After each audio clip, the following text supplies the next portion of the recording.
7వ ఎపిసోడు. ఇంట్లో అయితే ఉదయం లేవగానే అన్నేళ్ల గది తలుపుల వైపు చూసేది. పెద్ద వదిన కొంచెం త్వరగానే లేచేది, కానీ చిన్న వదిన ఆలస్యంగా, బద్ధకంగా, మత్తుగా వచ్చేది బయటికి. తనకేమనిపించేది? అసహ్యం, కోపం, కసి, ఈర్ష్య, చెప్పలేని ఉద్రేకం. ఎందుకు? అవును, ఎందుకు? తనకి 22 ఏళ్ళు. వదినలు ఇద్దరూ తనకంటే పెద్దవారు, కానీ తను పోగొట్టుకున్నదేదో వాళ్ళు పొందుతున్నారు. బాత్రూంలో చిన్నన్నయ్య స్నానం చేస్తుంటే సన్నగా గాజులు సబడి, వీపు రుద్దుతున్నట్టు, చిన్నగా నవ్వులు, నీళ్ల చిలకరిస్తున్నట్లు. తనకి ఒళ్ళు కారం రాసుకున్నట్టుండేది. భర్తకి తను ఏం చేయగలిగింది? అసంతృప్తి దుమ్ములాగా పేరుకుపోయింది. భోజనం చేసి పెద్దన్నయ్య ఆఫీస్కి వెళ్ళేటప్పుడు పెద్ద వదిన గదిలో అంతసేపు ఎందుకుండేది? ఎప్పుడైనా తొంగి చూస్తే ఏం కనిపించేది? అన్నయ్యకు నూనె రాస్తూనో, బూట్లు అందిస్తూనో, ఇంకా చేతుల మధ్య బిగుసుకుపోయే అలాంటివి చూస్తే తనకి చలి జ్వరం వచ్చినట్టు, కళ్ళు మండుతూ ఉన్నట్టు, ఏమిటో చెప్పలేని బాధ. ఎవరికి చెప్తుంది? ఏమని చెప్తుంది? మధ్యాహ్నం పూట ఏదైనా పుస్తకం చదివేది కాలక్షేపం కోసం. పక్కింట్లో నుంచి తెచ్చిన నవలల్లో అన్నయ్యలు వదినల కోసం తెచ్చేవారు వారపత్రికలు. మళ్ళీ అందులోనూ అంతే. హీరో హీరోయిన్లు కౌగిలింతలు, ముద్దులు, తీయని భాషలు. తనకి వెర్రెత్తిపోయినట్టుండేది. వదినలు, అన్నయ్యలు సినిమాలకు వెళ్తూ తనని పిలిచేవారు. అక్కడ ఆ సినిమాల్లో సీన్లు చూస్తే అన్నయ్య వదినల పక్కన కూర్చోబుద్ధి అయ్యేదే కాదు. తల దిమ్మెక్కిపోయేది. మూరుడేసి పూలమాల చిన్న వదిన తల్లో వేలాడుతుంటే ఒక్కసారి చిన్నన్నయ్య వెనక నుంచి దోసిట్లోకి పట్టుకుని వాసన చూసేవాడు. ఆ రోజు తనకి విపరీతమైన తలనొప్పి వచ్చేది. ఎవరైనా పేరంటానికి పిలవడానికి వచ్చేవారు. అప్పుడప్పుడు తను అమ్మ పక్కకి తప్పుకోవలసి వచ్చేది. మూగ బాధ అది. పండగ వచ్చిందంటే ప్రాణ సంకటంగా ఉండేది. కొత్త చీర, తలంటి పోసుకోవడం, పిండి వంటలతో భోజనం అందరితో పాటు మామూలుగానే ఉండేది. కానీ జీవితం అంటే ఇదేనా? గదుల్లో వాళ్ళ సరాగాలు, గారాలు, గుసగుసలు. తను ఎంత నిగ్రహించుకున్నా పిచ్చెక్కినంత పని పెరట్లో ఏదో పని కల్పించుకొని వచ్చేసేది. వాళ్ళ మీద కసి, కోపం, అసహ్యం. అయినా ఏమీ చెయ్యలేని నిస్సహాయత, నీరసం, బేలతనం. దానికి తోడు చిన్న వదిన నెల తప్పింది. అన్నయ్య ఎంత ఆర్భాటం చేస్తున్నాడు. మందులు, టానిక్లు, పళ్ళు, స్వీట్లు. ఎంత గొప్ప! ఎందుకని ప్రతి వాళ్ళు అలాగే చూస్తారా? మరి తనకెందుకు అంత నిరాదరణ చూపించింది అత్త? ఏ కోణం నుంచి చూసినా భిన్నత్వం స్పష్టంగా కనిపిస్తోంది. అన్నిటికన్నా వయసులో తను చిన్నదై ఉండి జీవోత్సవం లాంటి బ్రతుకు సాగిస్తూ ఉంటే తన కళ్ళ ముందు పెద్దవాళ్ళైన అన్నయ్య వదినల దాంపత్యం జీవితాలు కంటకప్రాయంగా ఉండేవి. రోజుకొక్కసారైనా తను ఏ దృశ్యమో చూడాల్సి వచ్చేది.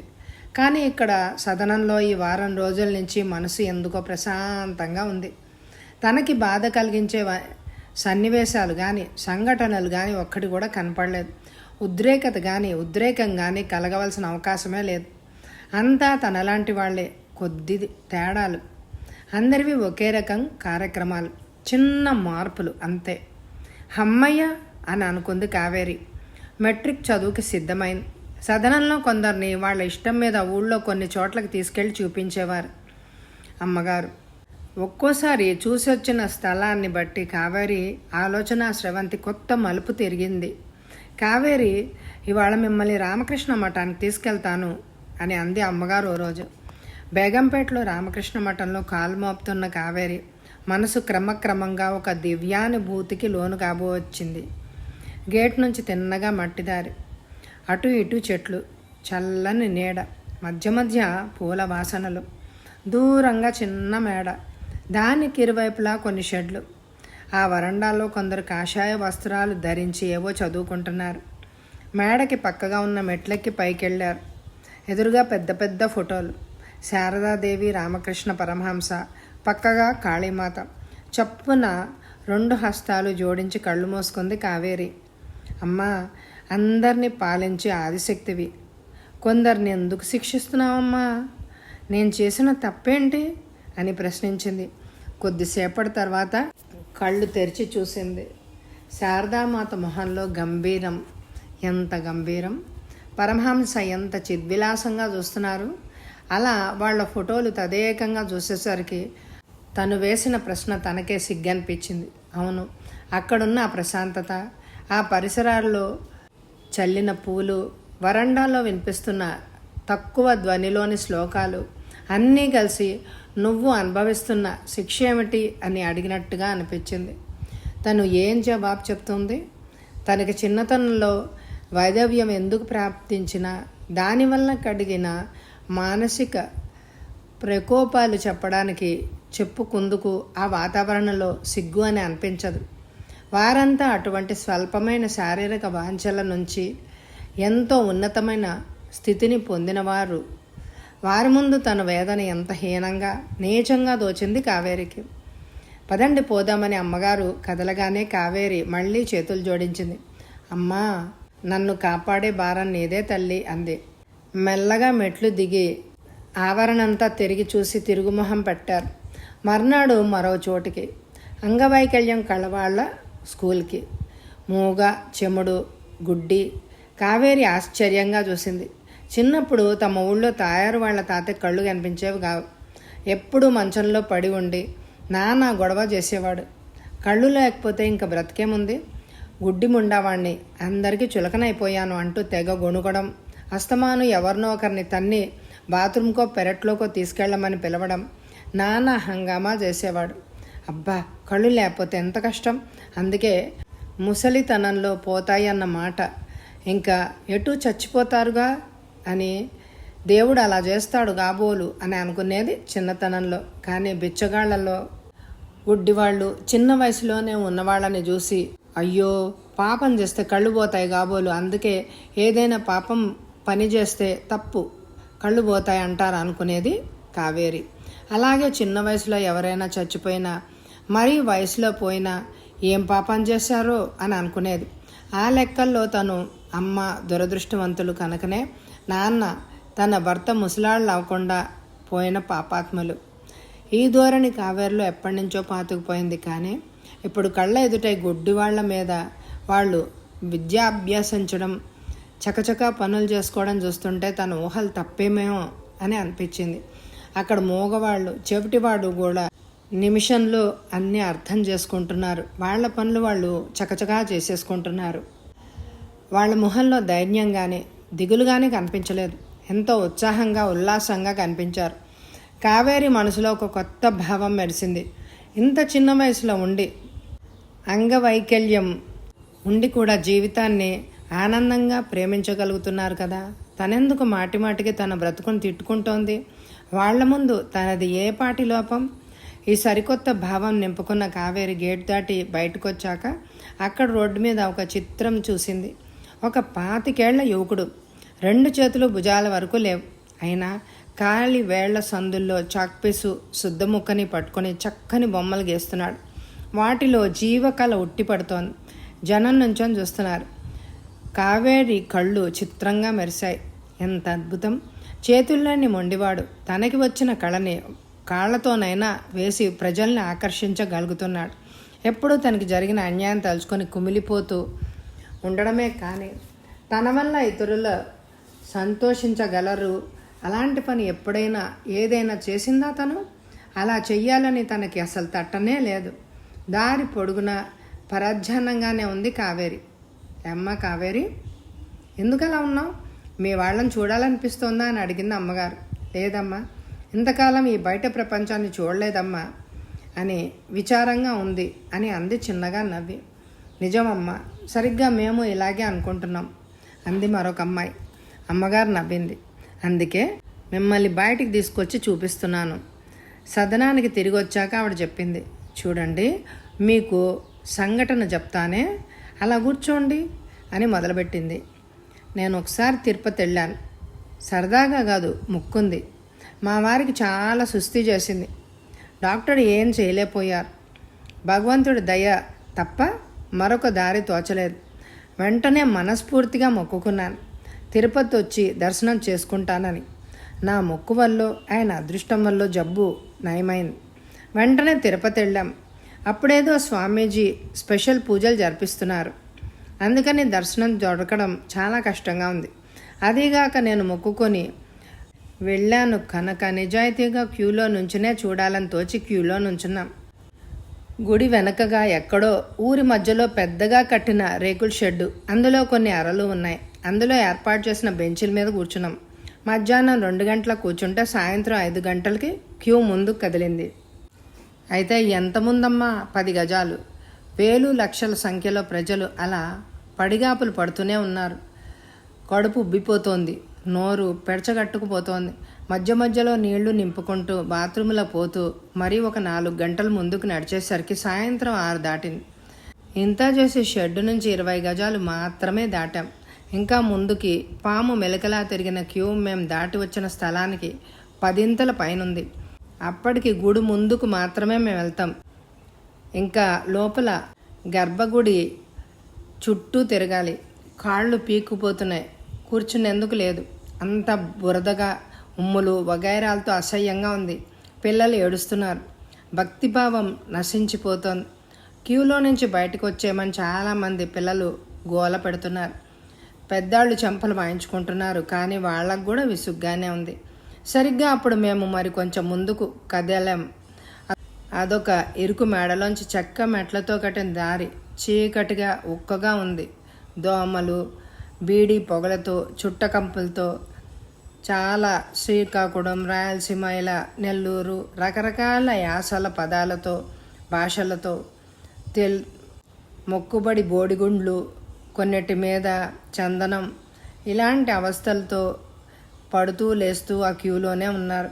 అందరికీ కేంద్ర బిందువు ఒకటే, భక్తి లేదా పాపభీతి. ఇంతలో నా దృష్టి ఆ ఇరుకు గదుల్లో మూలగా బిచాణా ఏర్పరచుకున్న బిచ్చగాళ్ల మీద పడింది. అంతే. విసుగు, చిరాకు ఎగిరిపోయాయి. వాళ్ళనే అబ్జర్వ్ చేస్తున్నాను.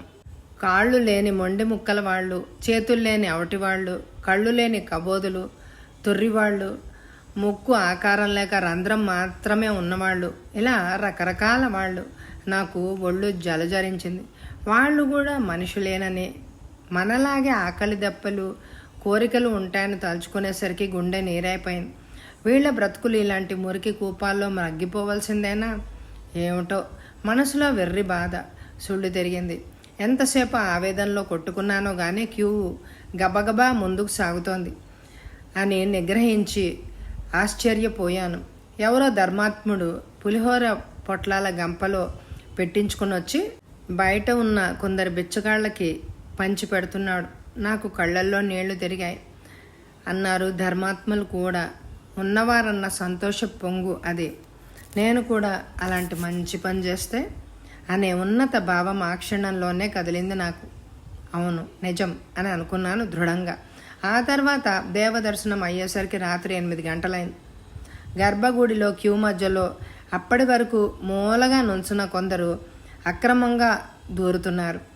అక్కడ కాపలా కాస్తున్న వాళ్లే చేతిలో ఏదో పడేసుకుని వాళ్ళని క్యూ మధ్యలోకి తోసేస్తున్నారు. మధ్యాహ్నం 2 గంటల నుంచి క్యూలో నుంచుని రాత్రి 8 గంటల ప్రాంతంలో గుడిలోకి రాగలిగిన మాకు ఆ అక్రమం ఎంత కోపం తెప్పిస్తుందో మీరు ఊహించగలరు. కొందరు దెబ్బలాడారు, కొందరు నీరసం చేత ఊరుకున్నారు. నాకేమనిపించిందో తెలుసా? సుఖంగా కారులో వచ్చి అలుపు సెలుపు లేకుండా దేవుణ్ణి సేవించుకునే వాళ్ళకి మానవ ప్రపంచంలో చాలా విషయాలు తెలియవు. వాళ్ళ అనుభూతులు వాళ్ళ కష్టసుఖాల మేరకే పరిమితం. అంతకుమించి వాళ్ళు ఎదగలేరు. పోనీ వాళ్ళ సంగతి నాకు అనవసరం అని అనుకున్నాను. నా దృష్టి అంతా భవిష్యత్తులో నేనేం చెయ్యాలి అన్న దాని మీదే నిలిచిపోయింది. దానికి తోడు రైల్లో తిరుగు ప్రయాణంలో మాకు ఒక మనిషి తటస్థపడ్డాడు. అతను ఏదో పెద్ద వర్తకుడట. బహుశా ముత్యాలు పగడాల వర్తకం అని కాబోలు చెప్పాడు. ప్రతి సంవత్సరం అతను స్వామికి కళ్యాణం చేయిస్తాడట. తనకి దేవస్థానం నుంచి ప్రత్యేకమైన ప్రసాదం పంపిస్తారట. అసలు డబ్బున్న వాళ్ల వల్లే భగవంతుడికి భోగాలు, నిత్య పూజలు జరుగుతాయట. ఇంకా చాలా చెప్పాడు. అతను చెప్పిన దాంట్లో బీదవాళ్ళకి అవస్థలు బాధలు తప్పవని, వాళ్ళు రాజమార్గాన రాలేరు క్యూల్లో తప్ప అని స్పష్టమైంది. నవ్వుకున్నాను అతని అమాయకత్వానికి. భక్తికి బీద గొప్ప తేడాలుంటాయా? సరే, వాళ్ళ డబ్బు భగవంతుడికే వినియోగపడని, కానీ నాబోటి వాళ్ళు నేను చూసిన అనాథలకి సేవ చేయగలిగితే ఎంత బాగుంటుంది అని అనుకున్నాను. నాలో ఈ సదుద్దేశం కలగడానికి ఆ స్వామి నాకు క్యూలో అంతటి హృదయ విదారకమైన దృశ్యాలు చూపించాడేమో అని అనిపించింది. తిరిగొచ్చాక నాకు తోచిన పేద మనుషుల్ని, దయార్థ హృదయుల్ని సలహాలు అడిగి సంప్రదించి ఈ సదనం స్థాపించాను.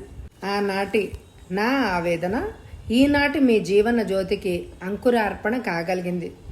మీరు కూడా మీ జీవిత గమనం వెలుగుబాటులో సాగిస్తూ మీ తోటి వారికి చేయూతనివ్వండి. అమ్మగారు కాస్త ఆయాసంగా అయినా చిరునవ్వుతో వాళ్ళ వైపు చూసింది. కావేరి అలానే చూస్తూ ఉండిపోయింది, వెలుగు నిండిన కళ్ళతో. సాయంకాలము చల్లటి గాలి వేస్తోంది. వంట పనంతా ముగించుకొని పెరట్లో పిల్లల్ని ఆడించుకుంటూ కబుర్లు చెప్పుకుంటున్నారు అనసూయమ్మ ఆడబడుచు. హేమకి ఆడపిల్ల పుట్టింది. బాలింతరాలు గనక 3 నెలల వరకు పుట్టింట్లోనే ఉంది. ఈ 3 నెలలు సారథి సాయంత్రం ఇంటికొచ్చేవాడే కాదు. కాలేజీ నుంచి తిన్నగా అటు వెళ్ళి రాత్రి 10 వచ్చేవాడు. భోజనం అత్తారింట్లోనే, ఉదయం పూట ఇంట్లో, రాత్రిపూట అత్తారింట్లో. వదినా, ఇవాళ పాప చూపులు నా మీదే ఉన్నాయి, గుర్తుపట్టేస్తోంది సుమా అన్నాడు ఓ రోజు రాత్రి ఇంటికి వచ్చిన సారథి. గాయత్రి నవ్వింది. మరిదిగారికి మరీ తొందర ఎక్కువ అవుతోంది. మీ పాప ఇంకా 3 నెలలు నిండలేదు, అప్పుడే గుర్తుపట్టేస్తుందా? అయితే కష్టమే.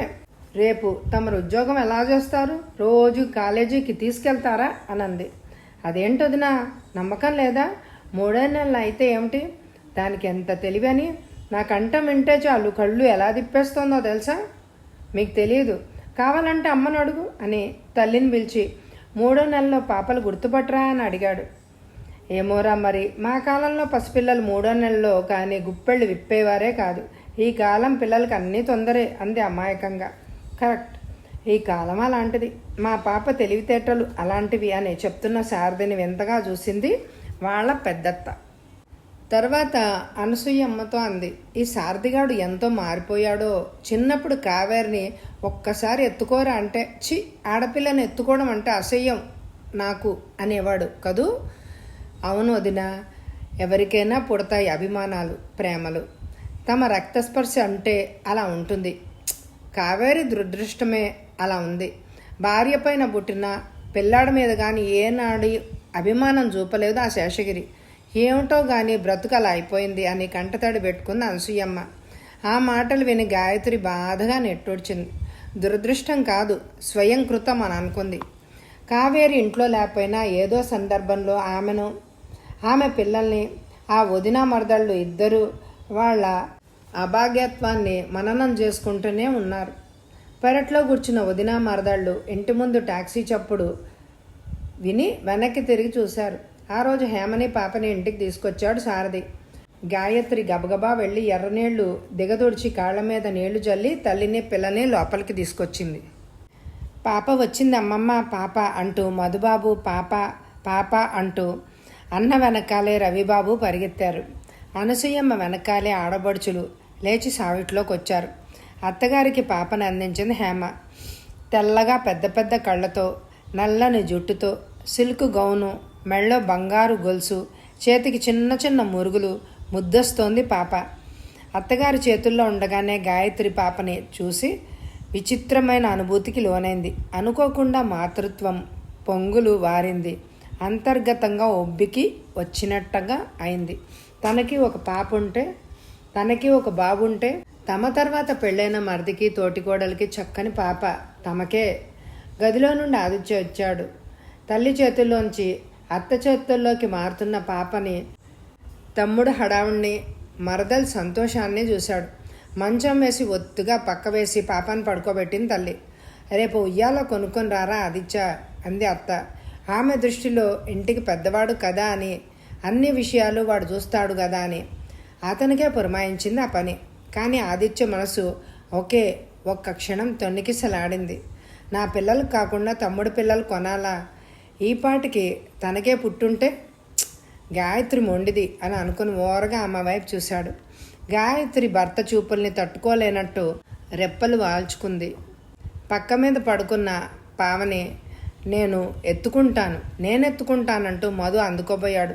ఆ పడిపోతుంది, వద్దొద్దు అని చప్పున చేయి పట్టుకొని పక్కకు తోసేసింది హేమ.